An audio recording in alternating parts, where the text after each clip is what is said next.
નમસ્કાર. હળવદ તાલુકાના મુખ્ય બજારમાં હોળીના દિવસે અચાનક ગેરવર્તન અને મારામારીના બનાવો સામે આવ્યા છે. હોળી નિમિત્તે મોટી સંખ્યામાં યુવક યુવતીઓ બજારમાં ફરવા અને ખરીદી કરવા આવ્યા હતા. આદિવાસી સમાજમાં વર્ષોથી ચાલતી પરંપરા મુજબ આ દિવસે બજારમાં ભારે ભીડ જામે છે.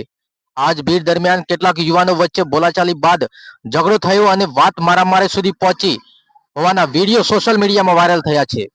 રખેવાળા બાવસી સામે આવેલા કોમ્પ્લેક્સ તથા બજાર વિસ્તારમાં ધક્કામુક્કીના દ્રશ્યો સામે આવ્યા છે. હાલ પોલીસ દ્વારા મારામારી તપાસ હાથ ધરાઈ છે અને શાંતિ જળવાય તે માટે જરૂરી પગલાં લેવાઈ રહ્યા છે. હોળીના આનંદ અને એકતાનો તહેવાર છે, ત્યારે સૌએ શાંતિ જાળવાય જરૂરી છે. આ હતી હળવદ બજારની મહત્વની ખૂબ જ મોટી બ્રેકિંગ. હું છું પ્રકાશ ડામોર, MJMC જર્નાલિઝમ. ધન્યવાદ.